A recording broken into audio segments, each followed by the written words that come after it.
Hello. Welcome everybody to our another interview with another phenomenal protocol, another phenomenal technology from the Cyfrin team.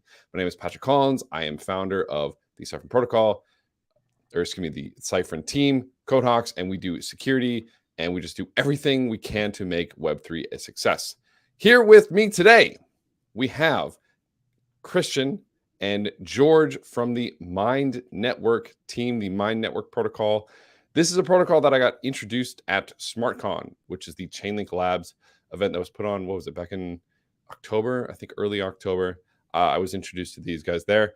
And this is one of the times where I'm introduced to a protocol, I'm introduced to a new thing, and I know almost nothing. And I love knowing almost nothing because this means I get to ask a ton of questions and I get to learn. And this fulfills the developer inside of me. So, Christian and George, welcome. How are you doing today? I'm doing well. Thanks, Patrick. Thanks for having us. We're glad to be here. All right, cool. And before we talked, George said he is here for technical and moral support. So, welcome, George. We're gonna pull you off stage now, and then any technical questions we'll pull you back on. So, thank you so much for coming, George, and hopefully we talk to you soon. But Christian, yeah, if you want to do a quick introduction to who you are, what you've been doing, and what's going on. Yeah, so I'm head of BD and marketing at MindNetwork. I'm on the founding team here, and MindNetwork is a zero trust layer. We're going to talk about that a little bit today, but I've been in crypto for a couple of years, and mostly my background before that in my life before Web3 was leading BD and sales teams in medical technology. And so I took the MIT blockchain course a few years ago. It was very rewarding. Christian Catalini was an admin, and we had to come up with some sort of solution that would use real world blockchains in the real world. And that kind of started my journey. And so I've landed here with the MindNetwork team and just really interested in data privacy and data security and in solving some of the problems that we have in Web3 that is siloing data and fragmenting value and being serving as a barrier for TradFi to really come into Web3 and for us to get mass adoption. So that's part of what we're working on in MindNetwork. All right, cool. So you put out a bunch of different terminology there, right? You said zero trust layer, siloing data, fragmenting value. There's all this stuff. What is the elevator pitch? What is MindNetwork at the highest level, at the most general point? What is MindNetwork? So super high level, so we embrace a zero trust framework for data. So zero trust means never trust, always verify data. So that means the data at rest, at compute, and at transmission must be verified and encrypted. So we're not trusting anything. So this is kind of a newer framework. This is not the framework that Web 2 uses. And in Web 3, it has a double use case because it actually adds privacy to Web 3. And Web 3 has a privacy problem. All data in Web 3 is public. So everybody can see your wallet, see your transactions, geolocational data, the art you own, the DAOs you participate in. And as more use cases keep arising within Web 3, all this data just keeps being public. So the zero trust framework that we built is comprised of two technologies. So we use zero knowledge proofs for the input-output gateway. And then we use fully homomorphic encryption. And we're adding a few other technology, or at least another technology to that as well to kind of expand our offering. But fully homomorphic encryption is really the key. So you're going to be hearing a lot more about FHE. You probably already are. A year ago, almost no one, there were only a few really companies in Web3 that were using FHE, but it's been long considered the holy grail of cryptography. And the reason for that is because you encrypt data with FHE, you encrypt data, and then you can run third-party computation upon that data without the need for decryption. So if you just think about that, at face value, think of all the types of data in the world that are siloed on private servers, that are siloed because of strict regulatory policies, because it's sensitive data that we really can't access the insights from, and that we certainly can't deliver to the user in a variable format where the user can do whatever they want or, run their own AI on it or learn more about themselves. So, think about health, think about banking, think about all of it. So this has got a really broad use case, and it's still relatively early stages. It's probably now kind of where ZK was in 2020, but we have a number of use cases already that it works really well for. So it's a very exciting technology. All right, great. Thank you for the high level overview. So a zero trust framework for data. You talked about data being verified, encrypted, adding privacy, using this ZK proofs and this FHE, fully homomorphic encryption. Hopefully, I'm saying it right. Which you said is the holy grail of cryptography, which sounds really interesting. I like things that are the holy grail of something. So, with all these technologies, though, you said there's a number of different use cases. To me, that's the most important thing. A technology is only as good as the problem it aims to solve. So, what are the problems that this is aiming to solve? And then you mentioned, hey, we have some use cases already. What are those use cases that this is already solving? Well, so our first product was a data lake, a zero trust data lake. So if you think of basically being able to put any kind of data, semi-structured data, unstructured data, structured data into a data lake, making it a little bit broader than a database, and then being able to run compute on that data, you can start to take data off chain and put it in there, on-chain data, and you can run something like a comprehensive risk profile, say for underwriting loans in Web3. So this is a use case that we explored. We work with decentralized storage providers. So giving DApps that work with them the ability to do the same, to have a place that they can have cold data storage and store this data over time and have it all be encrypted. And again, in Web3, this is now offering privacy with data that's very useful. And we've been kind of expanding. So now I think a really exciting use case is we're looking at bridging. So if you think about an FHE bridge where transactions, token type, volume, sender receiver data, all that stuff can now be encrypted as well, made more secure with FHE and also made more private with FHE. So this has a pretty big use case. If you think about TradFi coming into Web3, they have got compliance that they've got to work with, which means like, banks can't front run their own trades. So how do we find a way to keep it a little more private trades? This also is relevant for retail users. And if you think about within Web3, the same thing. Bridging is one of the kind of more torturous parts of the Web3 infrastructure. There's been a lot of bad behavior with bridges. So by adding FHE, you kind of add this extra layer of security, because FHE again is encrypting the data and it's quantum resistant, so we don't have to worry about quantum computing as that technology develops over the next several years. Okay, so we mentioned a couple different use cases here, right? We talked about bridging, we talked about the zero trust lake, which sounds like that's the first product. Can we hone in on the zero trust lake for a second? Because I don't think I fully understand that. So you said you launched this zero trust lake, and I'm just looking down at my notes here. And one of the use cases is this comprehensive risk profile for something like for insurance, working with apps so they can store this data that's encrypted. What is this, just so that companies can have private data? In my mind, hey, like, why don't I just put my data on my hardware device that I bought? What is this giving me, right? Let's say I am writing loans, and a company comes to me and they go, hey, here's all of our here's all the risk profile calculations that we do. We store it on our hardware device. We store it on this black box that we have in our server room. Why do I need this zero trust data lake? What is this giving me? What is this giving this protocol? And then I'm asking this from a Web 2 perspective, even though I know you're talking about dApps and stuff. Maybe the answer is, hey, Web 2, this doesn't make sense for Web 2 peeps. Yeah, so well, in Web 2 specifically, you're talking about if there's a server, that is the billion-dollar question. So it's like, how do you get a big brand or big Web 2 company to release the insights, themselves? What we're seeing some interest around is big brands that are coming into Web3, like Nike or Adidas. They're worried about basically publishing their customer list. They're worried about vampire attacks.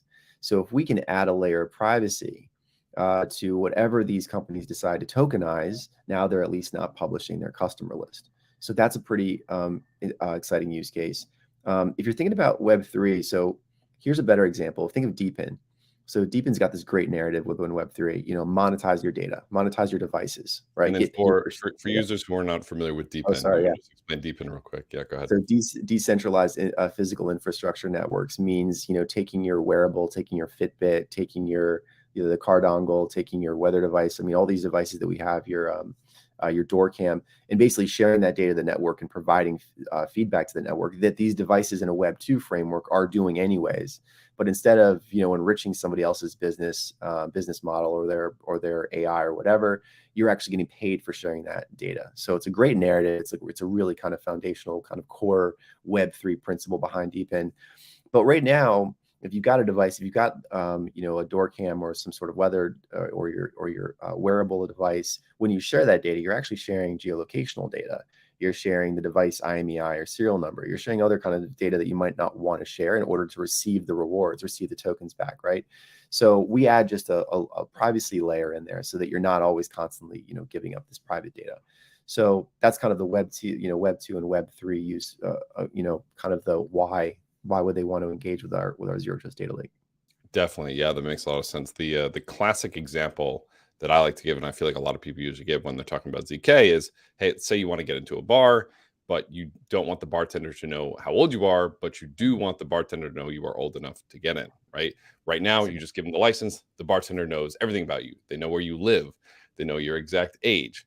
They know if you have contact lenses or not, right? They learn all this extra information about you, and you just want to give them, yes, I am old enough to drink. So what you're saying here is the zero trust data lake, it sounds like what you're saying to me, unless this was just an analogy here, the zero trust data lake can do that for multiple types of data. Like let's say you wanted to sign up for rewards for using your, I use like the doorbell camera, right? Let's say you want to, hey, every hour that it's on, you get like a token or something weird like that. And you want to push up that it's constantly on, but you don't want to push up where it is, who is at the door, what it's filming and stuff. So you're saying the zero trust data lake right now can actually do that. Correct. Yep. Exactly. That's pretty sick. That's pretty cool. Okay, so that's kind of the more Web 2 side. So on the Web 3 side, to me, this is where this gets even more interesting, right? Because we actually, in the Web 3 world, we have a lot of decentralized storage solutions right now. I've done a ton of content. Anybody who's watched some of my content, they've probably seen me do content on Arweave, on Filecoin, on MindNetwork. We have all these decentralized storage solutions. However, the encrypted nature of them is different solution to solution. For example, like Arweave, all the data is going to be public. For something like SIA, all the data is going to be encrypted. It's decentralized, which is great because it does get that resistant property. Censorship resistant property. It does give that if a server goes down, the data persists, but it doesn't have what we're talking about here, which is the zero knowledge aspect. So in the Web3 world, you said, again, going back to the use cases here, what are some of the Web3 dApps that are using this zero trust data lake right now, if there are any? Yeah, we've got a few. So we're still, we have not launched a token yet. We do have our SDK live, but the use cases that I said, there's a legal use case with legal documents. Actually, a broader way to think about this is that from a really basic perspective, there's transacting tokens, sure, but what about messaging? What about famously a few months ago, MetaMask got hacked, and it wasn't any part of the protocol or the core tech. It was just because it was their support tickets. Because support tickets were an email format, and there was information in the support tickets around wallets. So now a hacker could see email associated with wallet, maybe with a Twitter, maybe with so it's like it's a lot of this kind of Web 2, these Web 2 tools that we're still using in Web 3 that actually is a much broader use case as well. So if you kind of take that and envision, messaging and connecting Web 2 pieces of your business to Web 3, that's also something really helpful and very simple to add this technology to. Yeah, so help me understand kind of where this would make sense to apply. So right now, it sounds like right out the gate, we can apply this to a ton of Web 2 places. And I can imagine how I would want to approach it to Web 3.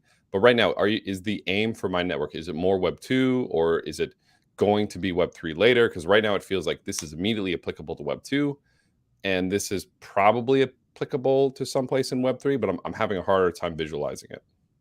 Yeah, so no, we're definitely Web3 native, and Web3 is our primary focus in terms of BD. The Web2 portion has come because our partners in Chainlink and others are trying to bridge the gap. They're trying to bring TradFi in and Web2 brands in. They're really making an effort, and it's getting a lot of fuel because the Bitcoin ETF looks like it's going to be approved soon. So that means that a lot of Bitcoin can start to, come from TradFi. TradFi can enter Web3 at least through Bitcoin. So the question is, is the process to go from Bitcoin to other chains easy? Is that something that we can manage? Obviously, Chainlink is working on this because that would mean a lot of liquidity, and that would mean also We talked earlier about fragmented values. So at SmartCon, there were a ton of speakers from banks, keynotes from banks, head of digital assets and head of product innovation at these big banks. And they're all saying like, look, the problem with Web3 is like, if we come in through Bitcoin or Ethereum, it's kind of a heck of a lot of work to then bridge if we want exposure to their assets. Like, what if we want to have Avalanche?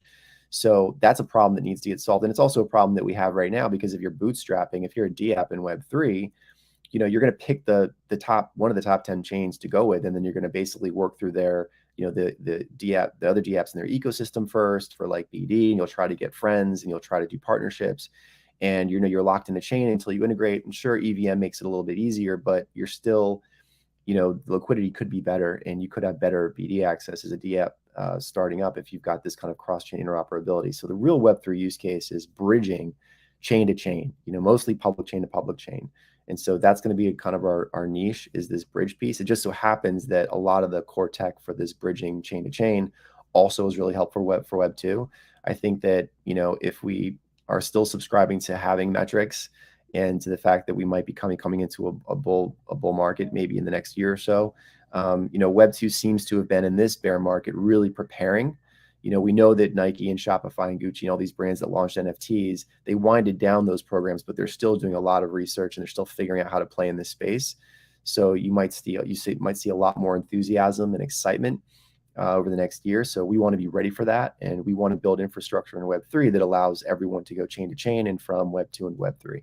Right. So here's what I'm having a hard time understanding. Right. So we're talking about the first product being this zero trust data lake, right? Makes a lot of sense. We're storing data using zero knowledge proofs, using fully homomorphic encryption, which we'll probably get to in a little bit. But I get that, right? We're storing data in a way where we're not revealing additional information outside of just what is necessary.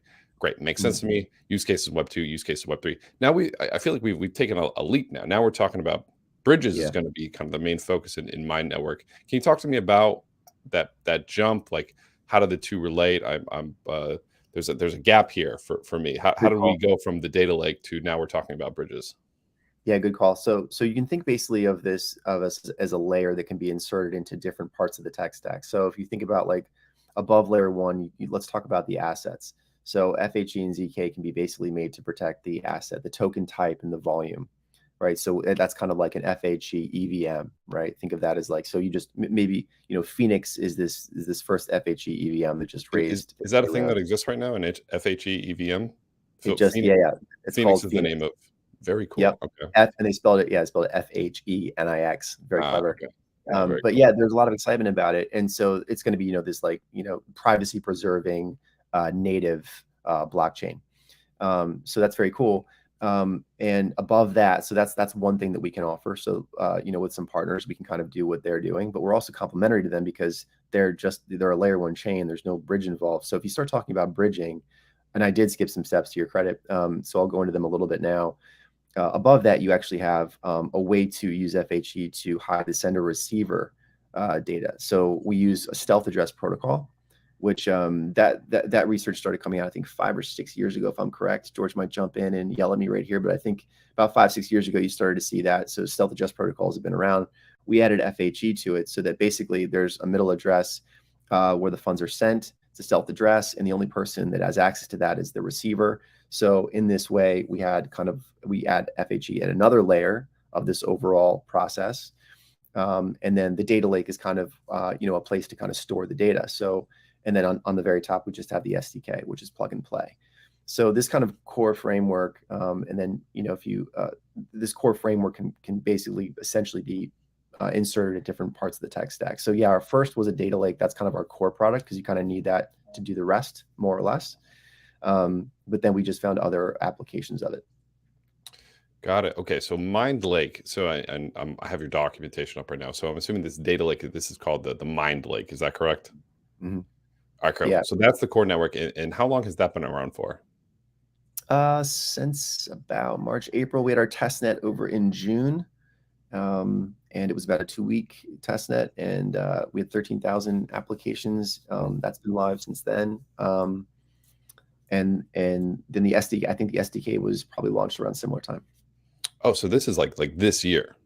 Correct. Yeah. The company was founded a little less than a year ago. Yeah. Well, Very cool. Congratulations there. So I almost feel like we there's more rabbit holes to go down based off of that description right there. So thank you for going back to some of the bridging. And we were talking about a lot of really interesting things that I think make sense. So we started with this mind lake, this data lake, right? Which is this, hey, it's a way to store data. I'm assuming it's also just storing it in a decentralized context. I guess that doesn't really matter if it's zero knowledge. Does it? Doesn't matter? We're not natively decentralized, but that's why we partner with RWE, even IPFS and BNB Greenfield. Yeah, and it's also a data lake for hot data, right, as opposed to cold data. Got it. Okay, makes sense. So we can talk about that a little bit more. So the Mind Lake itself is a network. Is it a blockchain, or is it like it's a peer-to-peer, like a peer-to-peer modular network? Yeah. So kind of more like an IPFS. Mm-hmm. So like an IPFS where we have a peer-to-peer network where data is ZK. So and this is kind of interesting because you said, hey, it's not necessarily decentralized. However, is it accurate if I were to say the zero knowledge storage of it almost makes it so that it not being decentralized doesn't matter, because the centralized actors won't be able to see that unnecessarily known data, if that makes sense? Like, for example, going back to the bar example, if I store my driver's license, or if I store whether or not I'm old enough to go to drink at a bar on the MindNetwork, users or nodes or whatever the runners of the protocol, will they be able to see my sensitive information? Yeah, exactly. Yeah, you're exactly right. It's kind of like first things first. Let's solve the first problem, and which we can do with ZK and FHE, and then to decentralize over time is a matter of just letting, once we tokenize, we would do something like a proof of computation mechanism, that'll actually allow for the network to decentralize. Yeah. So right now though, can the runners of the network, can they see that sensitive information or not yet? Or excuse me, or they cannot? They can't. No. Very exciting. All right, cool. Makes a lot of sense to me. All right, cool. So now that I think I fully understand kind of the data lake, at least from a high level, it's a network storing data in a zero knowledge sense. Awesome. Then we kind of jump to, all right, cool, bridging. This is this new thing. That's when we talked about Phoenix, FHE EVM, very clever, which is zero knowledge EVM. You talked about stealth addresses, which is something that I think a ton of people in the ETH ecosystem don't even realize how big of a deal that is. It's kind of crazy that we're all like, hey, by the way, here's my bank account balance. Whenever people have like an ENS name, they're like, hey, here's my ENS address. By the way, this is exactly how much money I have. To me, that is the craziest thing. And when people like flaunt their ENS names in their profiles, I'm like, hey, that's cool, but like, why? Why are you doing this? So we're talking about stealth addresses. We're talking about and the fact that you can just Google search somebody's wallet. You can Google search MetaMask wallets now, and it just brings you right to it, right? Which is pretty terrifying. So is this Phoenix network? Is this the next product that the MindNetwork is working on? Well, so Phoenix is its own. They're their own company and chain, right? So they're actually their own. They have their own raise. So we have complementary technology. Yeah, Phoenix had a raise just a few weeks ago. They had their A, and they are going to be the official FHE EVM, privacy preserving native chain. Very cool. So MindNetwork, if I can do another analogy for Web3 people, MindNetwork, are you kind of the Ethereum foundation, and Phoenix is like Geth, if you're familiar with that analogy, like the client? I don't know how much of a stretch this is. Yeah, kind of. I think so. They're the FHE chain. We're the FHE bridge. That's going to be what we'll be known for, I think, is our flagship product, which the Zero Trust Data Lake is a part of. Got it. Okay, cool. I think it makes sense. So it sounds like Phoenix is they're their own thing in this FHE world. You are talking about this bridge. I'm on your documentation page. Actually, let me even share it real quick, because I think this is really nice for people who are watching this. It's on the overview page. Excuse me. Let me zoom in a little bit. Right now, we talked about the Mind Lake, right, which is this core network, which is this ZK storage here. Where is the bridge, I guess, is my next question. Which one of these is the bridge? Is the bridge built out of one of these? Where's the bridge?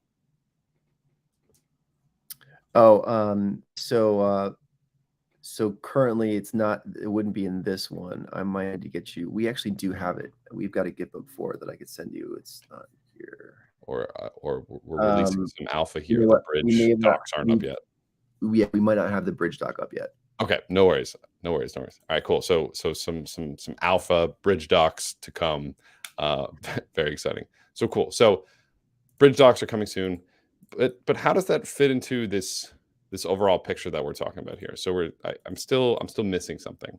So zero knowledge bridging, would this be from any EVM chain to any EVM chain? Would this be purely FHE chains? Why do I need this zero knowledge solution for doing bridging? Is this just to almost like the tornado cache of that's probably a sensitive topic, the tornado cache of like cross chain USA, don't watch this video. How would you describe it? Like, what does this look like? Well, so yeah, you don't have to be an FHE chain, obviously, to send or receive. You don't even have to be incompatible. That's just a little bit more work. But just think about it as you've got assets on Avalanche and you want to send them to Ethereum.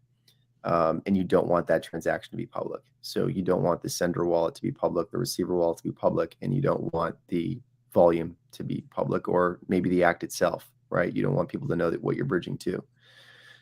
So that's really that's the key solution that we're providing for. And of course, we have to have built into this a way to be compliant. So we are working with Chainalysis so that we're not we don't want to be able to make it so that bad actors can just get away with straight robbery. But the point is right now there's basically no privacy layer in Web3, and we need to make it a little bit harder for just to be able to search a wallet and see somebody's entire net worth in their ENS. Yeah, 100%. So one of the first things we talk about, so obviously with Cyfrin, we're a security firm. One of the first things we talk about is the first step for an attacker is to identify a victim, identify who they're going to attack. And the way they do that is by collecting as much information as possible. So privacy is normal, privacy is good, and it's actually crazy how long we've gone in the Web3 ETH DeFi ecosystem kind of skirting it. We've said like pseudo anonymity has been good enough, but it's really not. It's definitely really not. So this is really interesting. So can I ask, what exactly would this look like? So, and then I would like to ask this question with Chainlink's CCIP in mind as well, right? It's a tool that I'm obviously very familiar with. That's where we met at the SmartCon Chainlink Labs event. So what would this look like? I'm aware of how CCIP works with their network of Oracle nodes. And for those of you who are watching, just a quick refresher on Chainlink CCIP. The way that it works is basically you send a transaction on chain 1 that emits an event, essentially. A group of Chainlink nodes read that event on chain 1. They lock your funds or they lock your message on chain 1. And it goes through a couple of different processes where there's a couple of different networks of nodes that actually verify that there's no fraud, etc. And this group of oracles, as a group, as a network, as a decentralized cluster of nodes, they call a unlock or a send message function on chain 2, right? So you can really think of it as just a group of decentralized nodes reading your message on chain 1 and them sending it to chain 2. So that is how CCIP works. Essentially, how would MindNetwork bridge, zero knowledge bridge, fit into this? So CCIP is essentially going to be like a messaging service, right? So that's kind of the messaging that we're coming in and adding FHE to. So right now, currently, any data that's going to go in the Dawn is in the Dawn, right? So that data. For those who don't know, a Dawn is a decentralized Oracle network. It's like a group of Chainlink nodes, essentially. Right. So yeah. So if you've got KYC data that is necessary to execute the transaction, well, that's going to go in the decentralized Oracle network. The token type is going to go in there, the volume. And so obviously CCIP is focused on banks, and banks don't want that information all to be public. So they've got the technicals figured out, right? The burn and mint process that you just described. But what they're trying to figure out is like, how do we get the security to be compliant with what our customers need, and how do we actually mask some of this, without completely masking it, to make it so that really, that's kind of like what they were doing with Swift. They just proved functionality of actually being able to send assets and value from the real world into Web3 and back again, and public chains to private chains, and all enabled with this messaging network. But the next step of that is can we encrypt it and still maintain the validity of the information and still allow for everything to go where it says it's going to go in a secure way. So think of it, short answer is, think of it kind of like a layer on top of CCIP. Yeah, I'm really liking what I'm hearing, because this sounds like it's going to be really important in the coming years. And then maybe this is probably too difficult a question because it's not live, or the docs aren't live yet, right? So we would probably want to see the docs, but what would this feel like, right? I know exactly what it feels like. I know what it looks like when I send a transaction through CCIP, right? Mm-hmm. Pop up on my MetaMask, I hit the confirm button or whatever wallet that I'm using, transaction on the ETH or whatever chain I'm working on, the nodes read it, and they send a transaction on the second chain. In this setup, do I hit that MetaMask button, the Chainlink nodes route the data to the MindNetwork? No, that wouldn't make sense because the data would be public. Do you send the transaction through MindNetwork? MindNetwork sends it to the EVM network, which then sends it to the Chainlink network, which then sends it back to MindNetwork, which then sends it to Chain 2. What does this process look like? What are the steps, if you will? Yeah, this is a great. I had a chart I wanted to show you, but I was told we probably shouldn't do that quite yet. So we are a little early, but I think let's bring in George, and George can maybe give us a safe explanation without touching anything too sensitive. Fair enough. George, let me know if you want to hop in. Welcome back to the stage, George. Yeah, sure. Thank you very much. Yeah, so in this case, CCIP, including Dawn, don't need to change anything right now, because what we have done is we will just send a normal transaction, but to encrypt the data and also the amount of the token through CCIP. So CCIP will treat this as kind of normal transactions. So we'll enjoy the current, the concurrency, the consensus security through CCIP. So in that case, to answer your question, don't need to treat this as any kind of special security. So how the security can be guaranteed? That is because we deploy the sender and also receiver contract on both chain, and then connecting this to the router contract published by CCIP. So all the encryption, decryption are handled by the sender and the receiver smart contract. So that is happened fully online, on chain, with the smart contract to work together. So let me pull up my drawing pad real quick. 1 second here. So I didn't quite fully understand that. So here's what it looks like right now, right? We have chain 1 sends a call, Chainlink CCIP executes and unlocks it on chain 2. So we have MindNetwork, which is going to be where in this? Where am I putting MindNetwork here? Okay, so firstly, on the chain 1, we will deploy a sender contract, and the sender contract will connecting to the router in CCIP. Okay, so we're going to do the router CCIP. So sender contract connects with this. Yeah. So, okay. And then we also have a receiver contract, which is on chain 2.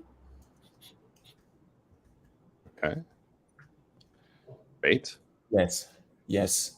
So, for example, over here we have two users called Alice and Bob. Alice is staying on chain 1, and then Bob stays on chain 2.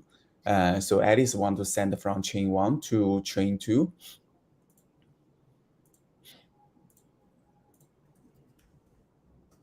We have Alice. And we have Bob over here. Yeah. Okay. Yeah. So on chain 2, we have another smart contract to handle the stealth address protocol. So let's say SAP contract. Yeah. Okay. So Bob, firstly, he will register, will do a registration on SAP to publish his public available information. For example, some of the PK, those information. Yeah. So he's gonna register what? Register his PK, which is a kind of encryption screen we develop in the SAP. So he's gonna register his PK, which is an encryption what? Encryption of the stealth address. Sorry, one more time. Encryption of the stealth address. Yes.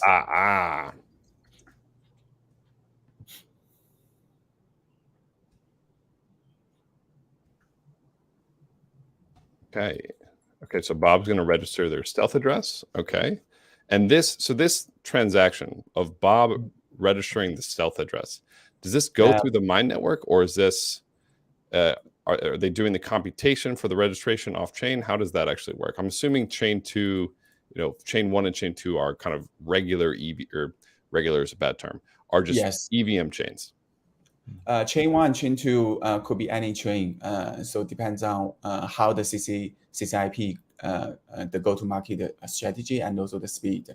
So right now supporting for EVM chain and also a couple of non-EVM chain also.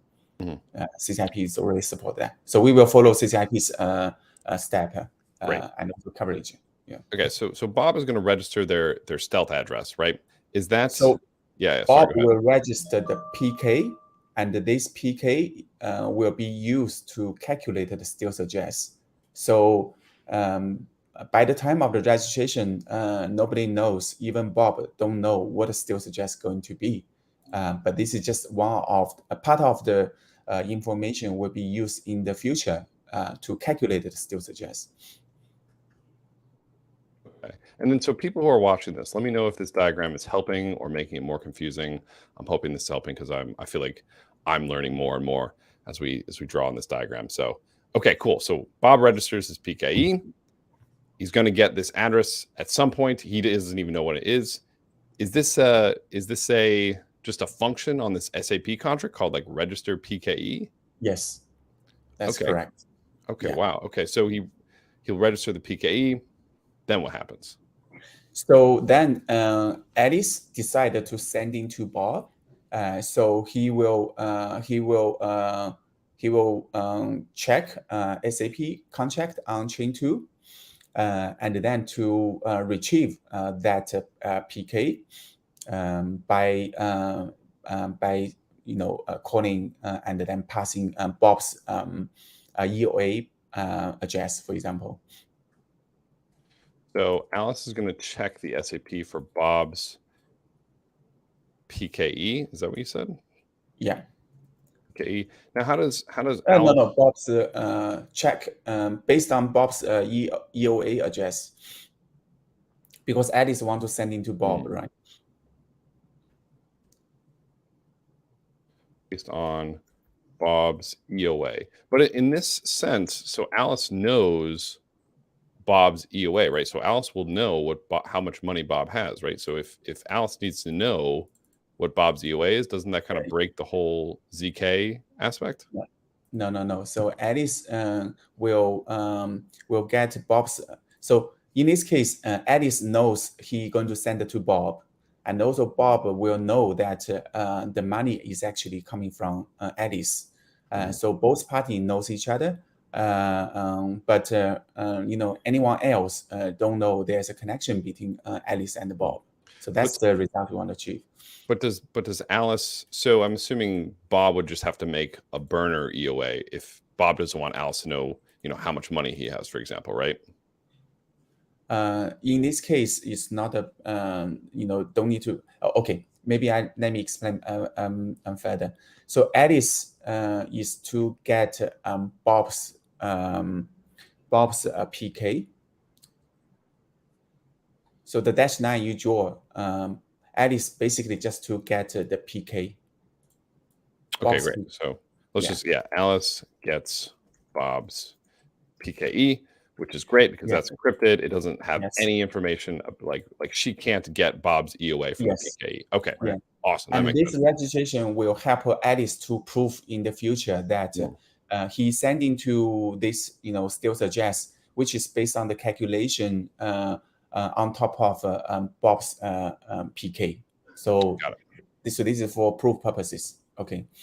So once Alice gets the PKE, then through a calculation through the SDK, he will be able to calculate a stealth address for Alice to send.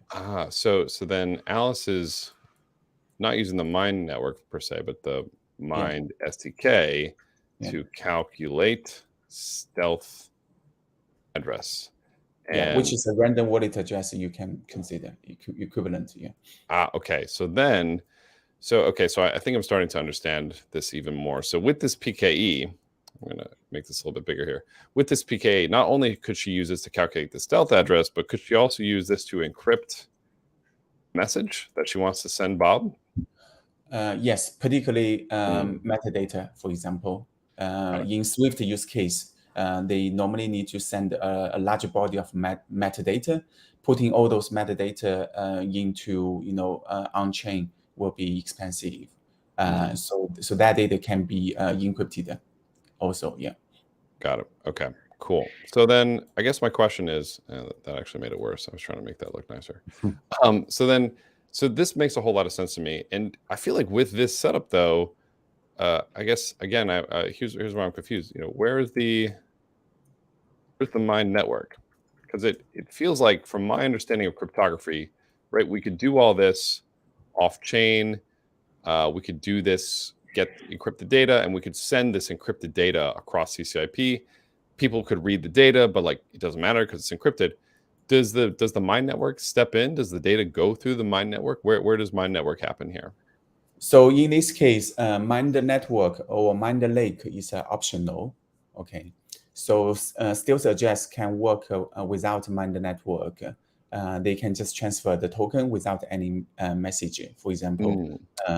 But for example, if you're going to transfer NFT or even in the Swift use case, they want to transfer the actual bank instructor. So those data are large amount of data.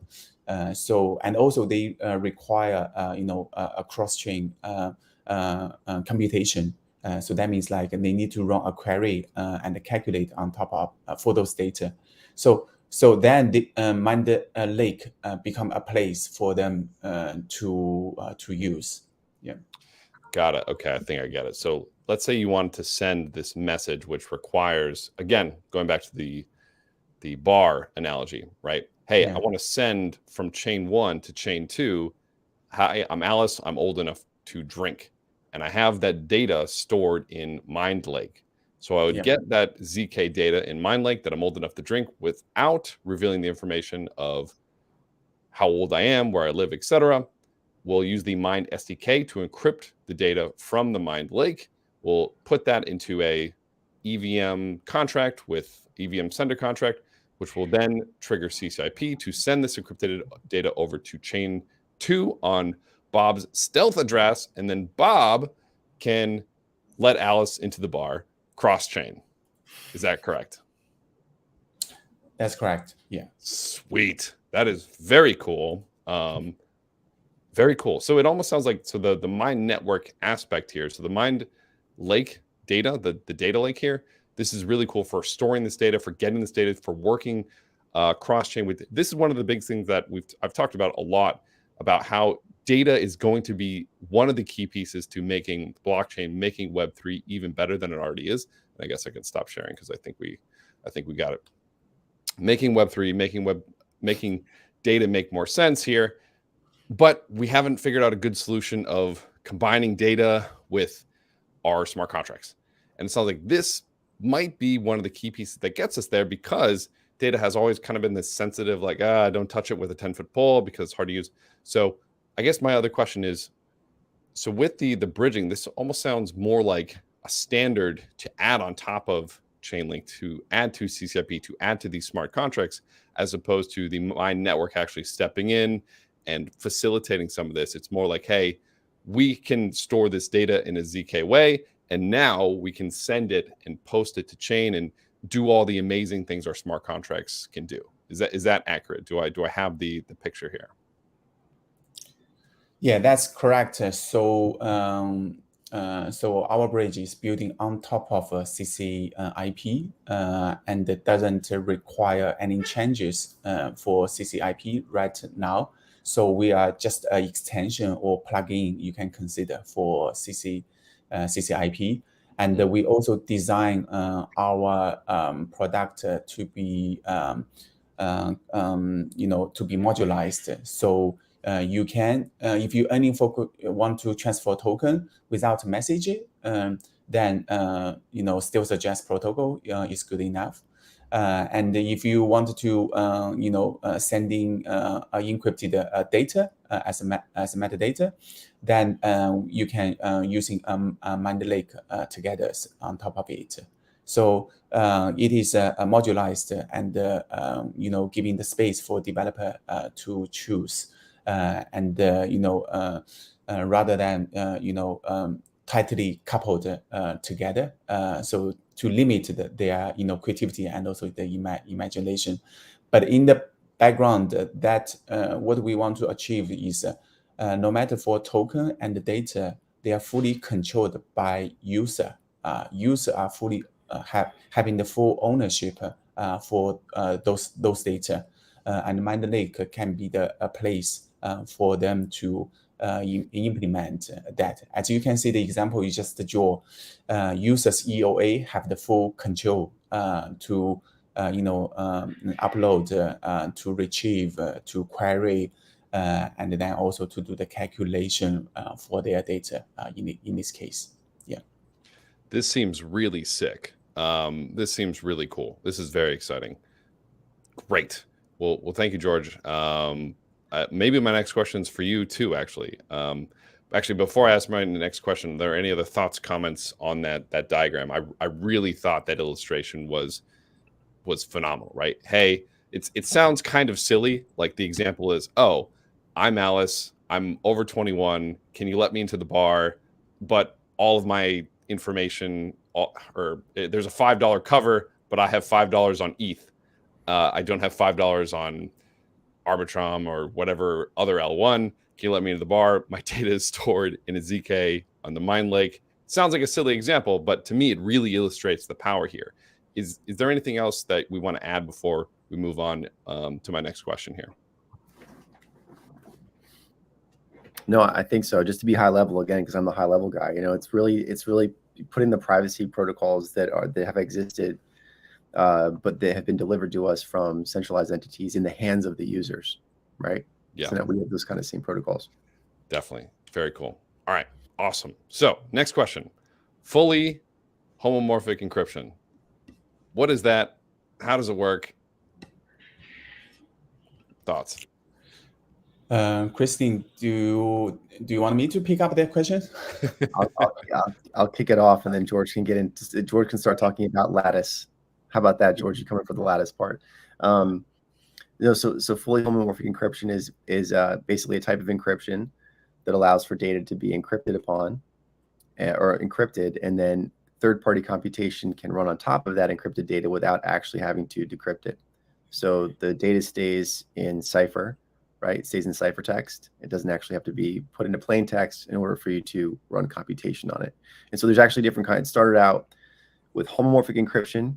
And this goes back actually to, back to like the late 70s, early 80s, and the name might have changed, but that was kind of when the research, I think, started. And George can cut me off. And then homomorphic encryption was basically just the ability to run basic, simple computation on encrypted data on the ciphertext itself. And then we moved into fully homomorphic encryption, was basically adding computation types. So addition, subtraction, multiplication, you can do more now. And then our kind of homebrew is this adaptive fully homomorphic encryption, which George can go into, but actually is meant to make the computation process more efficient. Yes. So if you consider, without a FHE, fully homomorphic encryption, if you want to share data with others and then basically once you share data, raw data to others, then people will get a copy of your data.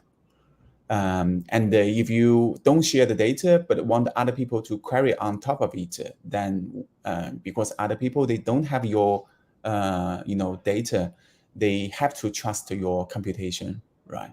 So those are the dynamic always happens in the industries. So homomorphic encryption, what they can do is they can encrypt data by themselves on their own side, and then they can share this encrypted data to a third party or whatever. And then third party will be able to run the query to do the computation, follow the instruction to get results by themselves. But it is encrypted. The results is also encrypted. So the people who want to get results, they are handling the processing part rather than trust a third party to do the computation. But in order to get the results, to decrypt the results, then he needed to get permission from the owner of the data. So in this case, our data can be encrypted, can be shared with anyone, but I will have the full control. That's going to be the huge differences comparing to how we are using the data and how we solving the data ownership in the future. And how exactly this FHE works? Maybe I can talk a bit more about the history or the background. So the FHE start from. So before we dive into the background, I feel like we opened a couple of different cans of worms that we only have 8 minutes to go down. So we'll see how many of those we want to go down. But one of the things actually that I think is really interesting, and that's to me is basically mind blowing, and I'm still trying to wrap my head around it, is to me it sounds like at the high level, fully homomorphic encryption is, I have written down here in my notes that I'm taking, type of encryption that allows data to be encrypted while still being able to execute computation on that encrypted data without the data being decrypted. Yeah. Is that terrifying? Because at first thought, that is terrifying to me. For example, if I encrypt my data and I go, okay, cool, my data is safe, nobody can mess with it or know stuff about me, and then I run a brute force algorithm that says, oh, okay, cool, well, I can check if you're old enough to go to the bar this year, if you're old enough to go to the bar next year, if you're old enough to go to the bar in 3 years, or last year, or 2 years ago, and you can keep running this computation, can't eventually you learn this information? So, yeah, my question here is that terrifying?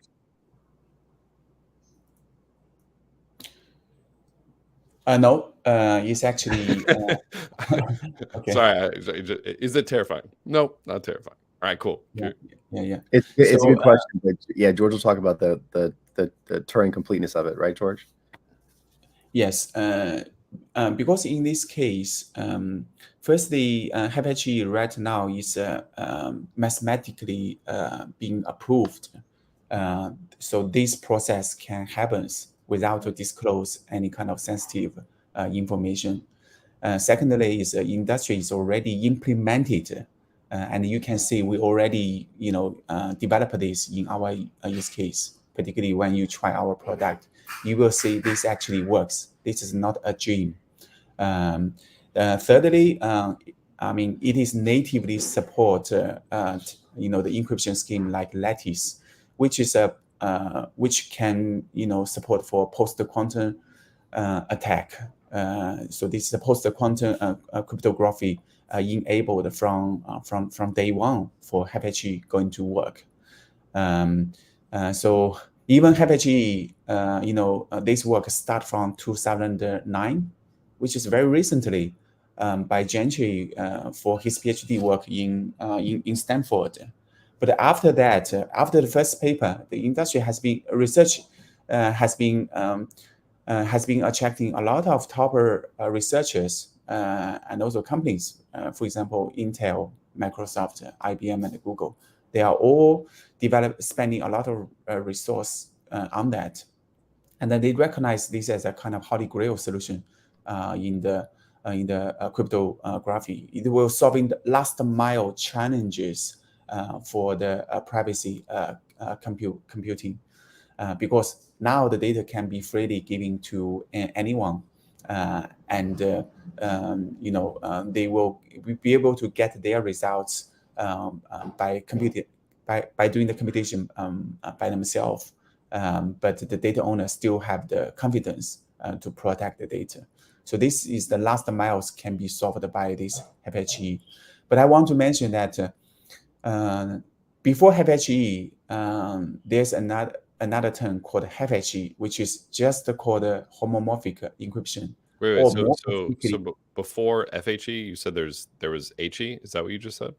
Yes. Okay. So FHE is followed after the work developed in HE or PFHE, which is called partially homomorphic encryption.